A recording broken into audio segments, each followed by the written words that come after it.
Hello, everybody, and welcome back to Astrology Victoria. Today, with your host Tatiana. Oh, what was flying there? We're going to be discussing the astrology of today, Monday, August the 29th, all the way through September 4th. So, let's get into it. There are a few things. The main things we're going to be discussing are, as usual, relationships are highlighted this week again, as Venus is in opposition with Saturn this week. So what could we expect? Relationship tests usually come with this. It's like we might feel like pleasurable things, what we love to do, gets tested by maybe authorities, or even our relationships are not so exciting quite this time. Venus that wants to self-express, especially Venus being in Leo, where we're finding our true heart's desires and loves and want to show what we love to do. And then there might be a little bit of the tension, like either because we need to do something because we have to, and then the pleasure's taken away from it. Venus is all that we love, the pleasure. It's also the money. There might be some little money tests here, maybe feeling that we're not enough, or that we have to step up to something, or be a little bit more committed to something, and it feels this tension. And what happens with this is that because Venus is in one side, Saturn is on another side, and then Uranus is here. Dun, dun, dun. This makes it's a T-square where Uranus is pushing to free ourselves up more, to find individuation.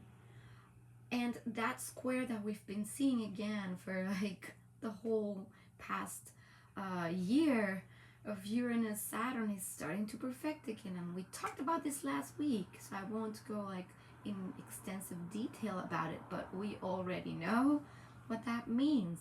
Uranus, the awakener, the one that's feeling the need, the evolutionary need to move forward, to liberate, to have more freedom, especially when it comes to our resources, what we value, money. The whole thing is changing, is radical changes, and Saturn wants to keep things the same way. And when Venus is on the other end of the spectrum, we have also relationships that are highlighted. What are the relationships that are supportive? And what are the new or the things that we want to commit to and that we're sure of? And what are the things that really just need to go? And now with Uranus, Uranus is squaring Venus. It's kind of difficult for us to commit to something at this moment in time. It might feel like it's difficult, that maybe we have a little bit of a rebellious streak. This is definitely not the time to make any radical changes, because there might be very strong desires to maybe even break up, a relationship breakup, like, okay, this needs to go, or not committing to something, or just trying things that are completely outside of the norm. Maybe meeting people that are a little bit eccentric, and all of this comes with the Venus. It's like this great need for freedom and doing things differently. And sometimes what can happen is it's we need to also take stock of what we do have, what is really important. And the Saturn pulling there might feel like, okay, you need to commit to certain things. You cannot just be going like crazy. And then there's this pull, of Uranus trying to, like, okay, let's move on with life. It's Uranus, and still very close to the North Node. So we're being pushed in new directions, and this will impact our relationships. So this is also time to see what relationships are no longer supportive of our grandest visions, or our heart's desires of something that is dear to us. And maybe it's time to also let that go. That's what happens when we have these aspects. There's tension, so we can really observe what's going on with relationships and those adjustments that need to be made. So that is on one hand. Then we have Mercury is in Libra now, and it's making a trine to Mars in Gemini. So this is a lot of air energy. And with Mercury in Libra, there is the capacity also to see both sides. And I think that's why relationships are very highlighted this week, because Mercury is in a Venus ruled sign, right? And now it's capacity to maybe talk and conciliate. This is a good time for having those conversations where we want to meet the other. There's maybe a lot of ideas also flowing this week.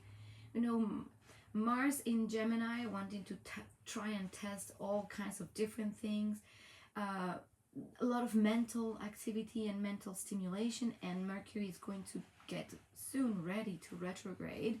So this is a time of like possibly a lot of ideas, mental stimulation, conversations, friends, friendliness. You know, in Libra, there's this desire to also talk to people and harmonize and have beautiful exchanges of ideas. So that is a really beautiful, supportive trine from Mars to Mercury, where we can also have very assertive communications. Mars wants to, you know, be clear and concise and direct, and Mercury wants, in Libra, it's trying to create this balance between things or harmonize things. So it's a beautiful aspect to have the conversations where we want to come to agreements and to have clarity. What is important to me, what's important to you, how can we have an agreement about something. So it's a very supportive energy for this week to have that Mercury trine Mars, to be clear, concise. Our mind can see with clarity what's important, what's not important, and the capacity to negotiate. So it's a good time for any kind of negotiation and defining of our roles and how we want to work together or conciliate, especially if there's being at the same time maybe some tensions from that Saturn and Venus kind of, you know, party pooping on Venus's desires and to self-express. And so how can we then be very clear in our communication that it's going to be very supported? And not only that, it's also going to be supported by Pluto still a little bit in action with Mercury, where the deep talk and the deep conversation and looking at the deeper themes or the shadows or why the relationships need to evolve, that's also supported when we need to change also the way we think about things and expose the most vulnerable and deeper and darker parts of ourselves as well. It's always very supportive when we have a trine, you know, and we can see that clearly without it being something that is coarse and rough. And, you know, yeah, we can look at the shadow, we can look at what we need to let go of, we can have a very deep insights and be willing to make those adjustments. So these transits also this week helps us to see what needs to change with our relationships and how we're doing relationship. The other aspect we're having this week, it's a opposition of Mercury to Jupiter. And when we have this, there could be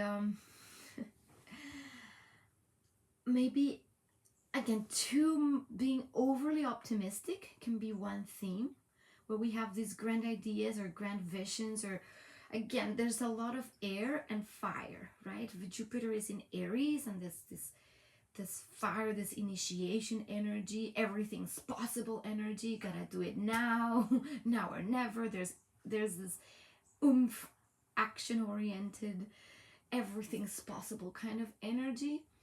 And then when it's opposing Mercury, there could be this, maybe this idea that everything can be done and be overly optimistic about something and then not being able to deliver in the end, because we can overpromise things or think so big, like, oh, everything's possible, and then when it's time to ground something, it's like, oh darn, how oh, we overcommitted or overpromised. With this aspect, it's also possible to just talk too much talk, and not enough, not enough like real delivery. Like, okay, we can be talking about all these great things we're going to do, and this is going to happen, and I promise this and I promise that, and then it just doesn't happen. So a good thing is to measure your words, because Jupiter expands everything, and because your mind could be expanded into huge directions and ideas and projects, and with Mars, supporting, the thing that we can go do this and do that, and then we end up with 3 million projects on the go, and then can't hold any of them, like juggling 10 balls or something like that. So it's a good time to also think. I guess that the invitation here is, how can we focus?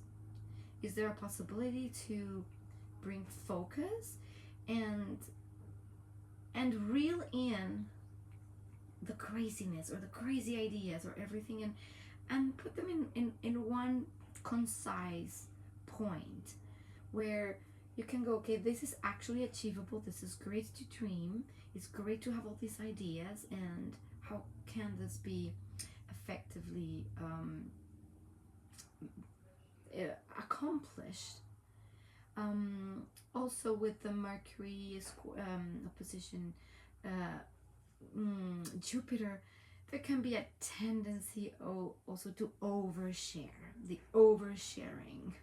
So, and because it's so much air, we can be just talking to everybody, and then we're just sharing personal things with like random stranger over there, and well, you don't know what people can do with information.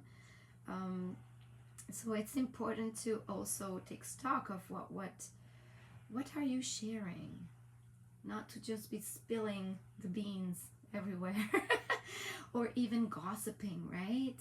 Especially with a lot of air energy and wanting to talk about people and the relationship. And this time, because we're having those tensions with Venus and relationship tension, there could be oversharing of other personal things with relationships as well. And so what I'm getting as an insight is to be very mindful of our words, and because Mars is supporting being direct and precise, is to reel in the monkey mind and be able to go straight to the point of what really is important, and don't overpromise if you can't, and be clear. Clarity is always a it's an ally. When we know what is important to us, we are able to put things clearly, label them A, B, C, go to the point and make clear agreements. Then it's easier to mend relationships. But with that aspect to Jupiter, again, it's the typical, I don't know, we promise to let's say we may have an agreement and we say, yes, we're gonna do this, and then eventually we can't hold that agreement. We can't, because we thought we could, right, the mind, and then we can't keep that agreement. Like, is the typical, yes, we're gonna do this, I'm gonna pay this much money for child support, and then oops, I thought I could do it but I can't, that kind of energy. So it's important to really know what you are able to commit to at this moment. See if you're overcommitting to things or not, because again, with Venus wanting to not be stuck with anybody or anything, it's important to know why we're making the decisions we're making, and how to put that really clearly so we can we can come to good agreement. So these are basically the themes of the week, and relationships are highlighted this week. Communication is highlighted, relationships are highlighted, and I would like you to leave me your comments below to see what's going on with your relationships. And if you're not in a relationship, and it doesn't have to be necessarily a romantic relationships, it could be relationships to anything, you know. It could be the relationships in your work, it could be also your relationship to money and your relationship to what you value. So all of these things are the themes of Venus. So leave me a comment below. What's going on with you, with what you love? Are you happy in your job? Are you happy with the people you're with? Are you happy with what you're doing? Because this is the Venus call in Leo, is the heart, is am I doing what I love? And then see by contrast, what do you love, what do you not love? And then make decisions where you can clearly communicate and then commit to the things that you know are going to be sustainable. That's also Saturn's invitation also, is the sustainability. Sometimes it's not so fun, but if it's sustainable, it will yield great rewards in the end. So that's also an invitation of Saturn. It might feel like not fun to do certain things, but if we commit to them in a loving way and find also pleasure, this is a time also to maybe find pleasure in the things that we don't necessarily love doing, and also balance it out with what we truly love doing, and how can we give some structure to that as well and give it life. So if we're able to do this week and communicate that very clearly with people, then our relationships can be very supportive. That's like the when we have aspects that are in tension, we can also choose. We know how to choose the supportive relationships from the non-supportive one. If there's still toxicity, if there's still, you know, things that are not really helping us moving to the direction of where our souls want to go, because that's the North Node, right? If we're not going that way, then we're gonna clearly see it, clearly, and it's gonna be like, it's gonna be probably met with resistance, right? So yeah, time to do that and see how we can conciliate with our existing relationships. So yeah, leave me comments below. Today was short and sweet. Again, I'm on the move, on the fly, like a lot, but I'm showing up here for you, even if I'm like having to do it from wherever, and I don't have my charts up to show you what I'm telling you, but I know you are understanding me, and I hope. And please feel free to share this video, comment, give me a like, subscribe, and if you'd like a reading with me, the info is also in the description box below. And that will be that for today. So enjoy the rest of your day and your week, and may your relationships be awesome. You've got this. Love you. See you next week.